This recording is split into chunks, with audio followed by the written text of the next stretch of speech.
What are some of the new trends that you've seen from Gen Z as far as companies and brands that may differ from those who are, 8 and 10 years older than they are? Yeah, well, it's great to be back on your show, so thank you for having me. I mean, this was a fascinating survey from our perspective because, as you mentioned, we did this survey while, in the midst of a global pandemic.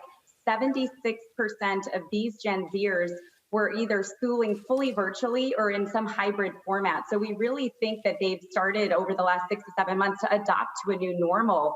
So some of the areas of spend in the wallet that changed, you saw a contraction in food spend, not surprising. We have had restaurants shutter across our nation. You've seen a contraction in spend in going out, but then you've seen an expansion of spend in video games, hit an all-time high in our survey. And you also saw room accessories and home furnishings. So there is a pivot in terms of how these consumers are spending their dollars, despite them being at an all-time survey low. In terms of brands, I mean, clearly we continue to see a rising interest in athletic and comfort. Nike hit an almost all-time high in our survey, gained substantial share as you think about that athletic lifestyle. So I'd say that was one of the single largest call-outs in the survey. And then Amazon, 54% of teens shop on Amazon.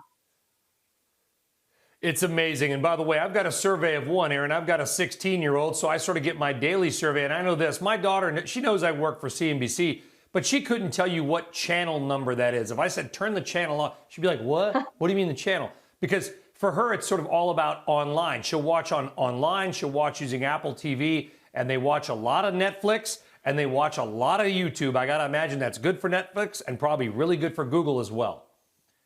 Yeah, I mean, Netflix is the number one kind of platform in our survey. 34% of teens say that's their top platform. 32% say YouTube. So, I mean, pretty neck and neck.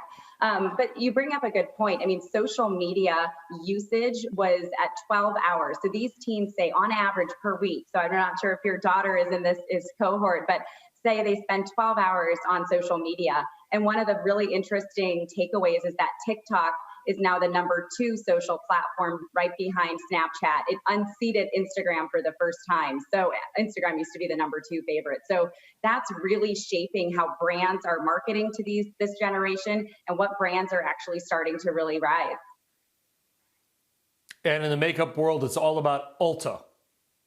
It is. Ulta was the number 1 beauty retailer. And I think this is really important because there's a lot of concern on the overall spending levels. Clearly, spending was soft for teens and in particular for makeup. But we believe that when the teen does go back to stores, I mean, 89% of them say they still prefer to shop in store for makeup. And Ulta, number 1 at 42% share of all female teens. It really stepped up relative to Sephora this time.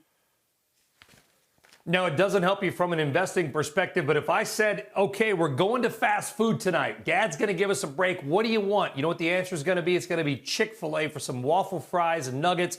That's a private company, but they're number 1 on your list as well, and Chipotle continues to gain. Yeah, our restaurant analyst, Nicole Miller-Reagan, loves Chipotle. It's her top pick, and it was the number 3 preferred. So, and you've continued to see Chipotle rise in the survey over the last couple of years. So we think that's been a clear winner as well for at least those in the public. Dunkin' was the other one that came into the top 5 as well. Shepard Smith here. Thanks for watching CNBC on YouTube.